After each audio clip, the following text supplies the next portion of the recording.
My family kicked me out after years of using me like an ATM, but when they came begging for help, I finally said no. My name is Jordan, I am 31, and I happen to be the oldest child, in a family that never saw me as a son, but rather as a walking wallet. I was the one who fixed printers during holidays, the one who received calls when someone could not log into their email, the one who did payroll for a clinic and understood numbers better than people. My life was small and organized. I rented a one-bedroom apartment, kept my receipts filed away in color-coded folders, and bought practical groceries like eggs, rice, and coffee before allowing myself even a single treat. My stability made me stand out in a household that considered me a convenient bank account rather than a person.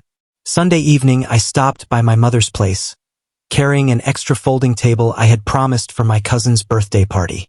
The kitchen smelled of dish soap mixed with overcooked chicken, and the atmosphere already carried that heavy feeling I had grown to recognize. My sister Tessa stood against the counter, wearing a shiny new jacket she clearly could not afford, scrolling through her phone. Without looking up, she said, "Don't forget the rent transfer, banker boy." My chest tightened at the nickname.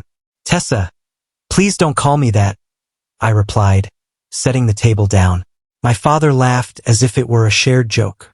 "Come on, Jay, lighten up. You know you're our sponsor." Sponsor?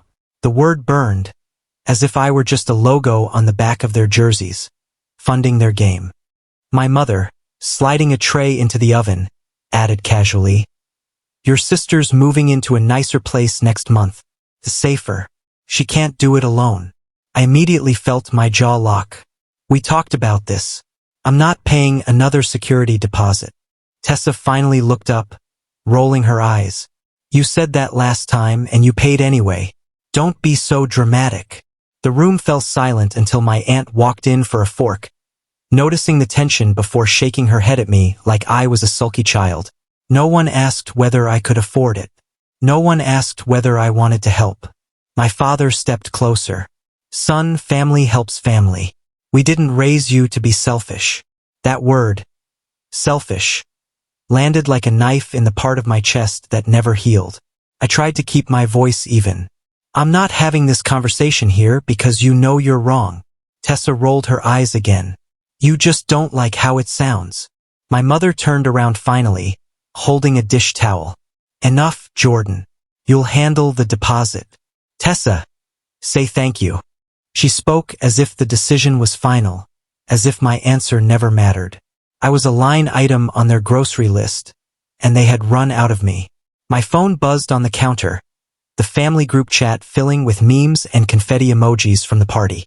I silenced it, wished my cousin a quick happy birthday, hugged a couple of kids I barely knew, and slipped out before dessert.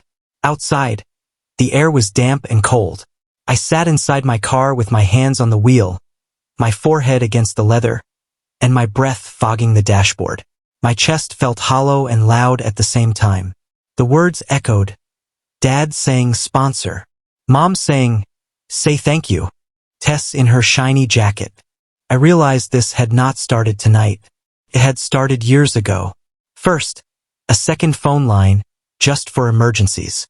Then covering car insurance until Tessa got on her feet. Then Mom's dental crown. Dad's tires. Then it spread into Netflix subscriptions. Then the family phone plan. Then international charges I pretended not to notice. I had told myself it was temporary, but the months piled into years. By the time I tried to pull back, the script was ready. Mom would say, "We didn't ask you to be born responsible. You just are." Dad would insist, "Don't embarrass us by nickel-and-diming." Tessa would call me controlling and creepy. Extended relatives would chime in with, "Your parents raised you, now it's your turn." Every attempt to step back was met with shame. The demands grew larger. A new truck for Dad, a safer apartment for Tessa, a catered Easter dinner that somehow fell on me. I tried saying no in small ways, but the pushback was sharp and cruel. Then came the betrayals, unauthorized charges, accounts opened in my name, deliveries to addresses that were not mine. When I confronted them, they twisted the accusation back at me. The breaking point arrived when my parents' landlord called me at work to confirm whether I wanted to renew the automatic deposit arrangement for their apartment. He cheerfully mentioned a late fee he had waived because I was always reliable. I had not known about the late fee, nor that my parents gave him my work email and calendar. That evening I drove over with my folder of statements. I tried to speak calmly, saying, "No more surprises.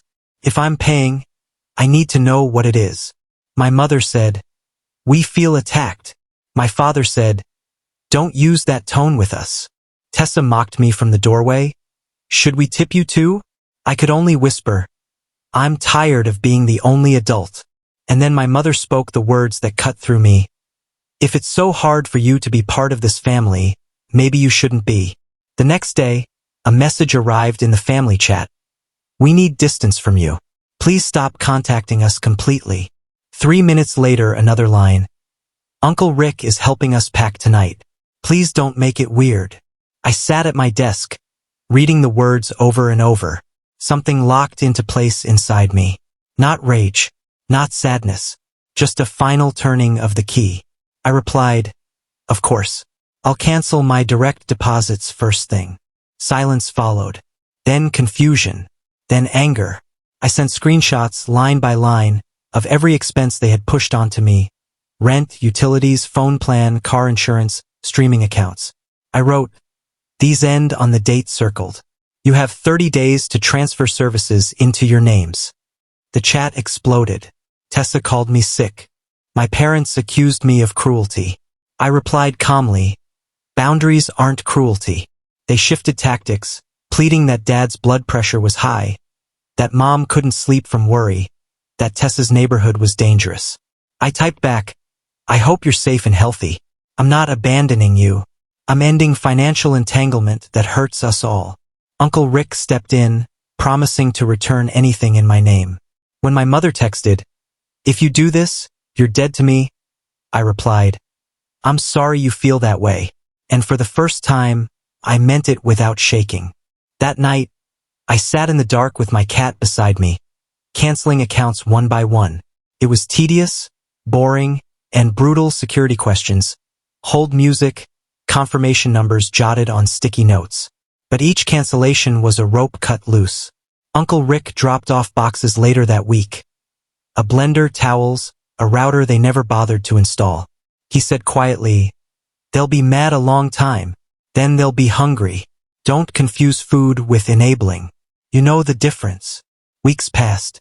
My mother tried to summon me to dinner to apologize and move forward. Irraplia. No. "I love you, but I won't come to be shamed." She wrote back, "You're choosing strangers over blood." I answered, "I'm choosing peace." And for the first time in years, the line went silent. Now, life is smaller but in the right ways. I signed up for a retirement match at work. I took walks without my phone. I booked therapy. I breathed in free hours that no longer belonged to anyone else. For the first time, my life is my own. Like and subscribe for more stories of family, boundaries, and choosing peace over chaos.